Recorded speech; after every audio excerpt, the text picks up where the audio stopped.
congratulations to the Texans. They won. They got off the schneid after losing 41-7 to the Baltimore Ravens, and I thought the Colts would go in and win the game. So I'm a little salty because I want to be right. Nothing against the Texans.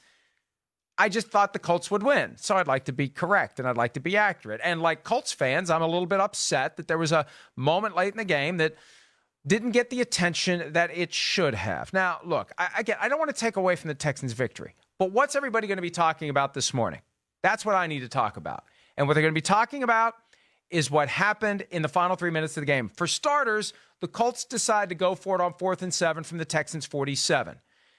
You could go either way with that. You could punt it, or you could go for it. 4th and 7, it's a little long. If you're watching on TV, Jacoby Brissett had plenty of time. Great job by the wall to give him time. He made the decision to run a little bit too late. He got tackled a yard short. Now, I don't like the fact that the Colts called a timeout before that play. Go ahead and take the delay and punt it then. Let that be the thing that makes your decision. Because I want those 3 timeouts if I'm giving them the ball back. They gave him the ball back with 2 timeouts, didn't get the first down. 4th and 7, a little bit long. And I'll tell you what, great job getting a hand on the ball. It kept Jacoby Brissett from stretching the ball out and maybe getting it to the sticks. So that gives the Texans the ball back. Game over, right? Wrong. There's still time left. Beyond the timeouts, beyond the 2-minute warning, you're going to have to move the ball. You're going to have to do something. You can't just start taking knees. So Texans moving the ball, and there was a key play. With 1:48 left, Deshaun Watson runs the ball, and as Watson is being tackled, the ball gets punched out by Darius Leonard of the Colts. And here's the problem. Let's watch this play on NBCSN. I'll explain it on the radio as Watson is falling there. And when you see it live, you don't know what happened. And then all of a sudden, there's 5 Colts pointing the other way, and there's an official shaking his head. No. That guy didn't see the fumble come out. I'm telling you, watch that play back. That guy didn't see the ball coming out. The ball was coming out. And from the angles that we saw, and there were only 2 other angles, it sure looks like Darius Leonard has his hands on the ball. In fact, he pulls a hand out to make sure everyone knows, I got the ball. Here's another angle. You can't see. Yeah, there's the ball. The ball's out. And just the way he's rolling, it looks like a guy who's got possession of the ball. So what do we do in that instance with fewer than 2 minutes? Can't throw the red flag. All replays are initiated by the replay assistant and or the league office. And there wasn't a replay review that was initiated. And the Texans foolishly took a timeout before the next play. Now, the Colts had taken a timeout. The Texans didn't take it to kill the clock. But the Texans took a timeout, giving the powers that be more time to look at whether or not they should have a full-blown replay review. There should have been in that moment a full-blown review. There should have been. There clearly should have been. And the NFL has a Twitter account for its officiating department, and there was eventually a tweet posted saying there was no clear visual evidence of a recovery by the defense. Well, that's not the question. The question is, should there have been a replay review? And the standard there isn't whether or not there's clear visual evidence of a recovery by the defense. The question when you're initiating an automatic review, is there clear visual evidence the ruling on the field was accurate? And clearly there wasn't. This justified a closer look. This required taking the time to explore whether or not there is a camera angle out there that would show Darius Leonard with the ball in his possession. Look, the first part of it's easy. The ball's out. The second part of it is more difficult. Who had possession? Now, it very well may have been that the officials decided there was simultaneous possession, and by rule, when there's simultaneous possession, the ball goes to the team that had last been in possession of it. But if Leonard had possession of it and Watson managed to fight through and get simultaneous possession, by rule then, it would have been the Colts' ball. We don't know unless we look. Now, maybe the end result would have been it's inconclusive. There is no clear and obvious visual evidence the ruling on the field was incorrect. If that's the case, fine. But sometimes you just have to do it. You've got to check the box. You've got to let the people know that the end result can be relied upon. People wouldn't have liked it. People may have disagreed. People may have interpreted the visual evidence differently. But remember, it's got to be the 50 drunks in a bar all saying that's a bad call. And we don't know unless we look. And keep this in mind. There are plenty of camera angles. But the people in the truck, the Fox production truck need to have time to scan through them all. And all we saw were two angles.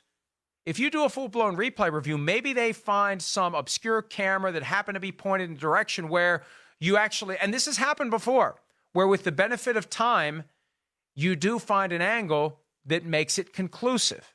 And maybe there would have been an angle that they would have tripped over if they'd had the time that is inherent to a full-blown replay review. So a lot of reasons to go ahead and do this. And I can't think of one reason not to do it. Because again, the standard isn't whether or not Al Riveron and or the replay assistant decide in that moment before the next play that there is no clear visual evidence of a recovery by the defense. The question is there clear visual evidence that there wasn't a recovery by the defense? Is there clear visual evidence that they got it right on the field? And I talked about this on radio. And I don't want to be too hard on the official that we see at the top of the screen. But the way I assess his body language, and if we can play that again, just watch the official at the top of the screen who's at the line of scrimmage when the ball is snapped. Take it from the top. The official at the top of the screen when the ball is snapped moves down alongside, and there's just kind of a nonchalance. The official doesn't really. Watch him. It's just like, yeah, okay, he ran the ball. Okay, walking out. Okay, there's the ball, and it's like he didn't even see the ball come out. Shaking his head. No. Yes. The ball came out. Yes, Mr. Official, the ball came out. I just don't know that if he was paying attention, right? And look, you're out there for 3 hours. The game's almost over. Sometimes you miss things. That's why we have replay review. That's why we need Sky Judge. Bottom line is, with the benefit of time, from a full-blown replay review, there may have been an angle that would have allowed Al Riveron to conclude that the Colts had the ball. And obviously, an important moment in the game. If the Colts have the ball back with 1:42 to play, down 3, potentially changes the outcome of the game. An important moment. And just from the standpoint of, and you got to think about this, right? You got to sell these rulings to the people. And it's hard to sell a replay review ruling to the people if you don't do the review. Just do it quickly, but do it. Do it. And also, remember, the replay review process is only as good as the angles that are served up by the network. Maybe someone would have found an angle that would have better reflected what transpired there. Because when I see Darius Leonard moving the way he is and sticking that hand out, he's got the ball on the other hand. He's not letting his hand off that ball unless he's damn sure he's got that ball. There's other guys who can do this. It's our ball. He doesn't need to do that. The mere fact that he's doing that tells me he's got the ball with his other hand. Now, I know we need to have the visual evidence to see it, but again, take the time, look for the evidence, and if you don't find it, you don't find it. But at least it keeps me and others from saying, why the hell didn't you do the replay review? They should have. There was no reason not to. Here's Frank Reich, head coach of the Indianapolis Colts, on the fumble after last night's game. I didn't see the review. They didn't show it on the scoreboard. They didn't show it on the scoreboard. I'm not sure why, but they showed it in our coach's box. The officials, and I was trying to get them to review it, but the officials on the sideline told me it was being reviewed. And then the Texans called timeout, so it was inside of 2 minutes. So that gave them in New York even more time to review it. So obviously they saw it and didn't think it was a fumble. But it still wasn't a full-blown replay review. They should have taken the time to do that. And Frank, I know why they didn't show it on the scoreboard at the stadium, because you weren't playing in Indianapolis. You were playing in Houston. Come on, man. Anytime they don't show it on the screen, that means they don't want people seeing what happened. And what happened was the ball was out, and quite possibly Darius Leonard recovered it. And look, the Colts still could have won the game. That's just the obvious thing we can point to as proof of why some folks may have a little angst this morning. But T.Y. Hilton, and Hilton admitted it himself after the game, it's on him. He dropped a couple of passes on third down last night, key third downs in the second half that would have extended drives and given the Colts opportunities to score more than 17 points. And one of them was bizarre, and I have to go back and watch this. I got to make sure I'm not losing my mind here. They were giving Jonathan Joseph credit for breaking up a long pass that T.Y. Hilton dropped, and I didn't see Jonathan Joseph's hand in there knocking it out. I saw T.Y. Hilton with two hands on the ball and not reeling it in. So the Colts lose.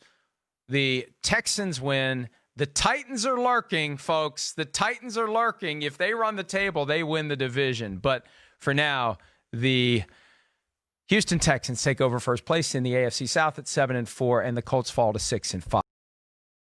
Hi, I'm Mike Tirico, and thanks for watching. Make sure to hit subscribe for the latest news and highlights from NBC Sports.